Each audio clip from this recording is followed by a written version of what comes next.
১৩ বছর আগে না ফেরার দেশে পাড়ি জমান কালজয়ী কথাসাহিত্যিক হুমায়ূন আহমেদ মরণব্যাধি ক্যান্সারের সাথে যুদ্ধে হেরে গিয়ে ২০১২ সালের ১৯ জুলাই বাংলা সাহিত্যের অন্যতম এই নক্ষত্র পৃথিবী থেকে বিদায় নিয়েছিলেন।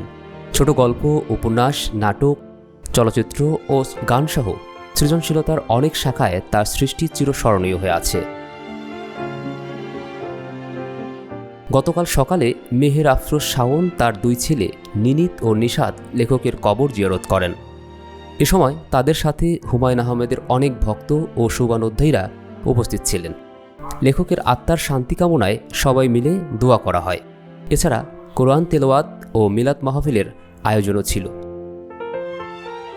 কথার জাদুকরের লেখায় বারবার উঠে আসত যে বর্ষা, তাকে সঙ্গী করেই যেন চিরবিদায় নিয়েছিলেন তিনি।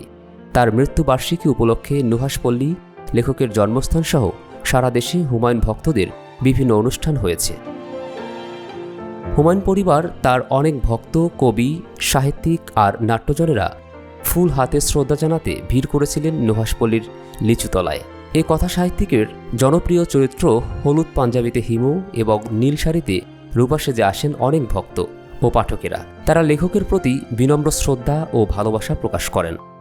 ৩০০-এর বেশি বই তিনি লিখেছেন এবং অমর হয়ে আছেন আসলে। তো হুমায়ূন আহমেদকে মিস করি বলতে মিস আসলে করি না, কারণ আমরা হুমায়ূন আহমেদের মাধ্যমে যাপন করি, কারণ হুমায়ূন আহমেদ আমাদেরকে সর্বাগ্রে ঘিরে রেখেছেন। হুমায়ূন আহমেদের তো আমি অনেক নাটকে দেখি, সবগুলো নাটকে আমার ভালো লাগে। ওনার চরিত্রগুলা অন্যান্য সাথে আনকমন থাকে, কাহিনীগুলা। নুহাশপল্লীর জীর্ণতা দেখে খুব প্রকাশ করেন তার এক ভক্ত।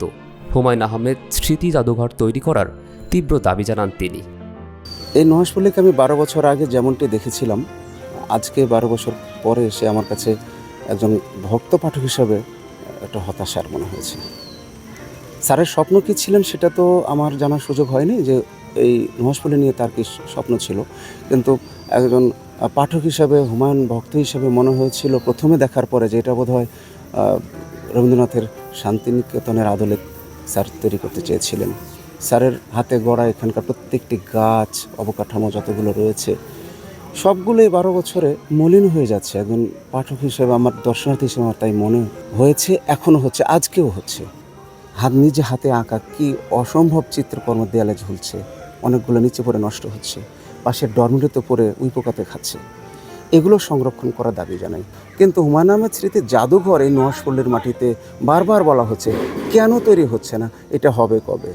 জাদুঘরের রাখার জিনিসপত্র সব ধ্বংস হয়ে যাওয়ার পর এটা আমি প্রশ্ন রাখতে চাই একজন বক্তা হিসাবে। হুমায়ূন আহমেদ ছিলেন সেই জাদুকরী লেখক যিনি সুদীর্ঘ ৫ দশক ধরে পাঠকদেরকে মন্ত্রমুগ্ধের মতন তার লেখা দিয়ে বিমোহিত করে রেখেছিলেন। বাংলা সাহিত্যে তার অবদান অসামান্য। যতদিন বাংলা ভাষা থাকবে ততদিন হুমায়ূন আহমেদের সৃষ্টিগুলো মানুষ পড়বে বলে গুণীজনদের মতামত। যেহেতু হুমায়ুন পাঠ্য আমাদের খুব ছোটোবেলা থেকে, হুমায়ুন আহমেদ আমাদের একটি ভালোবাসা এবং একটা আবেগের নাম। আমাদের জেনারেশনের একটা অন্যতম একটা জায়গা হুমায়ুন আহমেদকে কেন্দ্র করে, আমাদের সাহিত্য পঠ পাঠন তাকে কেন্দ্র করে। মেহের আফরোজ শাওন সবার সামনে হুমায়ূন আহমেদের লেখালেখি ও স্বপ্ন নিয়ে কথা বলেন। তার থেকে জানা যায় খুব শীঘ্রই পেঙ্গুইন পাবলিকেশনস থেকে হুমায়ূন আহমেদের বই প্রকাশিত হবে। বিভিন্ন ভাষায় অনুদিত হলে হুমায়ূন আহমেদের লেখা ছড়িয়ে পড়বে বিশ্বময়। এটা যে কোনো লেখকের জন্য এক পরম পাওয়া।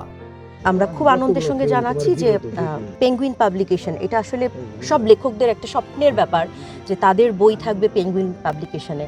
হুমায়ুন আহমেদ উনি জীবিত থাকা অবস্থায় ওনার খুব ইচ্ছা ছিল, স্বপ্নের মতো ছিল যে ওনার বই পেঙ্গুইন পাবলিকেশন থেকে আসলে পাবলিশড হবে। সেটা আমরা সম্প্রতি এটা পেঙ্গুইনের সাথে আমাদের আসলে চুক্তি স্বাক্ষরিত হয়েছে। খুব শিগগিরই আমরা পেঙ্গুইন পাবলিকেশন থেকে হুমায়ুন আহমেদের বই প্রকাশ হতে দেখব। বিভিন্ন ভাষায় হুমায়ুন আহমেদের উপন্যাস অনুবাদ হওয়া, বিভিন্ন ভাষায় প্রকাশিত হওয়া, সেটা আমার কাছে বরং মনে হয় যে হুমায়ুন আহমেদের পরিচালনার লিগেসির চাইতে ওনার লেখার লিগেসিটা আসলে, মানে ওনার লেখাটাকে বিশ্বে ছড়িয়ে দেওয়া। আর যদি কখনো ওনার কোনো উত্তরসূরি যদি কখনো লেখেন, আমি মনে করি যে সেটা একটা খুবই স্বপ্নের ব্যাপার হবে। আমি জানি না এখনো কেউ লিখছে কিনা বা কেউ লিখবে কিনা।